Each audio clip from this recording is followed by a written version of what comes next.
그건 정말 누가 봐도 매력을 정량화했을 때 진짜 매력적인 사람인 게 저는 팩트라고 생각을 해요. 별거 없어요. 그냥 남자를 미치게 만드는 매력이라는 것들은 결국은 어떻게 보면 나의 색깔이라는 거예요. 색깔.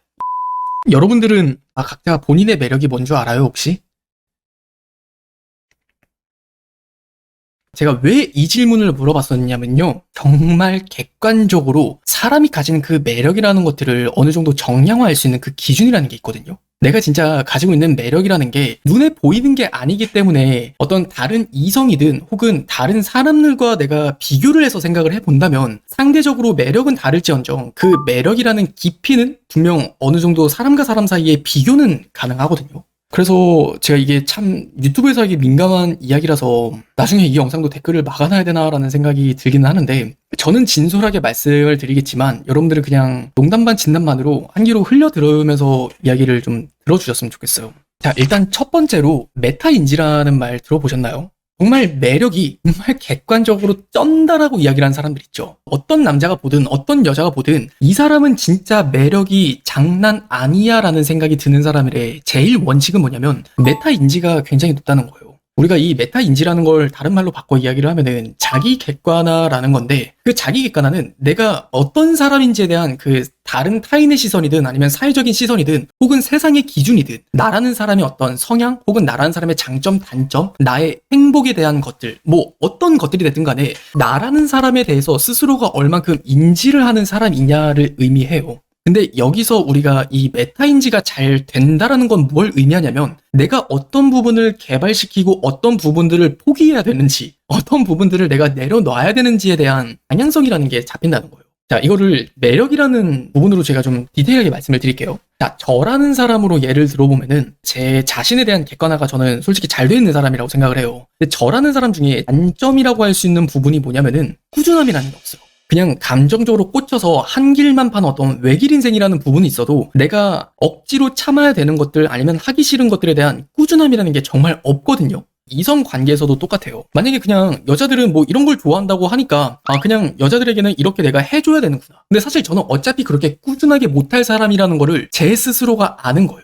그러니까 차라리 내가 억지로 여성들이 해주길 바라는 부분들에 대해서 내가 뭔가 가면을 쓰면서 하는 게 내 스스로 생각을 할 땐 그게 시간 낭비가 되는 건 거죠. 그러니까 내 꾸준함이라는 것들이 조금은 단점이 된 게 아니라 그냥 차라리 내 장점이 되는 어떤 외길 인생에서 내가 미칠 수 있는 여자를 찾으면 그 여자에겐 어차피 저는 꾸준한 사람으로 비춰질 수밖에 없는 거란 말이에요.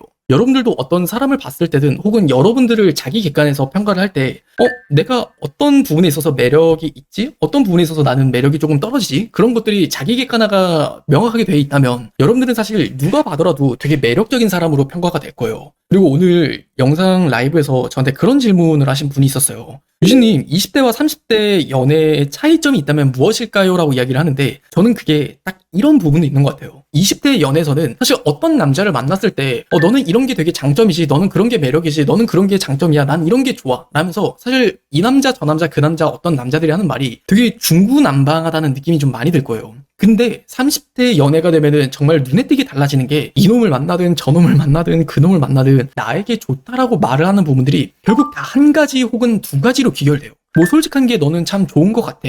너는 뭔가 베일에 쌓인 양파 껍질 같은 여자야. 듣는 말들이 다 되게 비슷해요. 그래서 여러분들이 어느 정도 나이가 들면서 이 얘기에 공감한다면 여러분들의 매력을 바로 찾았다는 이야기도 조금은 맞는 얘기가 될 것 같아요. 제가 말씀드린 말을 오해해서 듣지 마세요. 이 말이 매력이 없다 있다를 얘기하는 게 아니라 그 매력이라는 것들이 날카롭게 개발진 않은 상태라고 볼 수 있다는 거예요. 그리고 이 두 번째를 생각을 해보면 이건 경험에서 좀 이야기를 할 수 있을 것 같은데, 만약 여러분이 단 한 번이라도 남자의 습관을 바꾼 적이 있는지를 한번 생각을 해보세요. 우리가 흔히 하는 이야기가 있어요. 뭐 남자들이 사실 그 정도로 널 좋아하지 않았으니까 노력하지 않았던 거 아니야? 근데 우리가 그렇게 이야기를 하는 부분을 조금만 반대된 입장에서 한번 생각을 해보자고요. 그 사람이 그 정도로 나한테 미쳤으면 그 사람 습관 안 바뀌었을까? 나를 놓친다라는 그 상실감이나 나를 두 번 다시 만나지 못한다라는 그 어떤 간절함이 있었다면 과연 그 사람이 안 바뀌었을까? 저는 그렇게 생각 안 해요.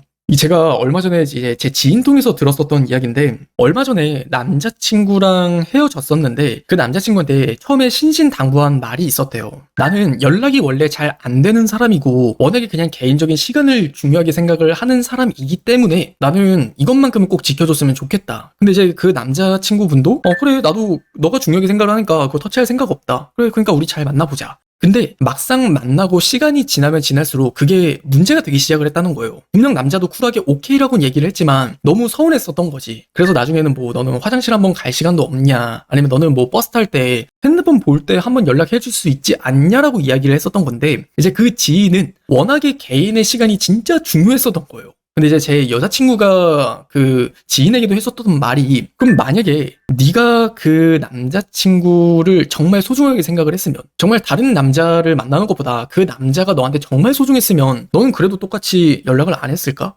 그래서 제가 두 번째로 말씀을 드린 이 부분도, 만약 여러분들이 어떤 남자를 만났는데 그 남자가 평소 가지고 있었던 그 안 좋은 습관들이 있어요. 근데 그런 습관을 뒤바꿔 놓을 수 있는 경험을 만약에 했다면 그건 정말 누가 봐도 매력을 정량화했을 때 진짜 매력적인 사람인 게 저는 팩트라고 생각을 해요. 그래서 이 영상을 보는 여러분들이 조금은 생각을 해보길, 나는 어떤 매력이 있지라는 것들을 이쯤 되면 조금은 생각을 하게 되실 것 같은데, 별거 없어요. 그냥 남자를 미치게 만드는 매력이라는 것들은 결국은 어떻게 보면 나의 색깔이라는 거예요. 색깔. 내가 만약에 누구보다 따뜻한 감수성을 가지고 있어. 근데 그 감수성이 정말 남들과는 정말 사뭇 다른 거예요. 뭐 구체적으로 예를 들어보자면은, 똑같이 여행을 갔을 때도 그냥 여행을 갔을 때 우리가 여행 갔다 왔네? 이런 느낌을 갖게 만드는 게 아니라, 그 여행 속에서 우리가 소중한 의미를 남길 수 있을 만한 어떤 그 말 한마디가 됐든, 혹은 우수에 찬 그 눈빛이 됐든 간에 그 여성만이 가지는 그 고유한 그 감성이라는 게 있는 분들도 있어요. 근데 그런 것들을 보면은 뭔가 빨려 들어간다라는 느낌이 들면서, 정말 이 여자랑 그냥 여행을 간 게 사실 별거 아닌 여행임에도 불구하고 그 여행이 너무나 오랫도록 기억에 남는다라고 말하는 그 남성분들도 있거든요. 그래서 꼭 어떤 매력이라는 게 사실 이런 게 매력이고 저런 게 매력이다의 문제가 아니라, 결국 메타인지라는 것부터 출발하는 나다움이라는 것들이 저는 제일 중요하다고 생각을 해요. 그래서 여러분들도 정말 좀 더 본인의 스스로에 대한 매력을 생각을 하길, 내가 좀 더 매력적인 사람이 되고 싶다면 이것부터 시작을 해봤으면 좋겠어요. 너무 사회적인 기준이나 아니면 많은 사람들이 생각하는 어떤 그 통념이라는 것들에 내가 스스로 갇히진 않았는지, 정말 매력적인 사람들은요, 그 통념으로부터 벗어난다라는 공통점이 있어요. 우리가 흔히 이야기를 하는 그 통념이라는 거 사실 별거 없어요. 뭐 도덕적인 기준에서 뭐 참는 사람이 좀 더 좋은 사람이다, 뭔가 화를 내는 사람은 좋지 않은 사람이다라든지, 아니면은 그냥 좀 더 꾸준하게 뭔가를 해내는 사람이 좀 더 좋은 사람이고 좀 더 착한 사람이고, 뭐 이런 거 있잖아. 진짜 피곤하게 많은 사람들이 뭔가 가스라이팅 하듯 규정을 지어버리는 그런 말들, 사실 그런 규정에 속해 있으면 내가 어느 정도 반이라는 느낌은 가지만, 그게 나라는 사람이 타인과의 색깔을 결정지는 포인트가 되지는 않아요.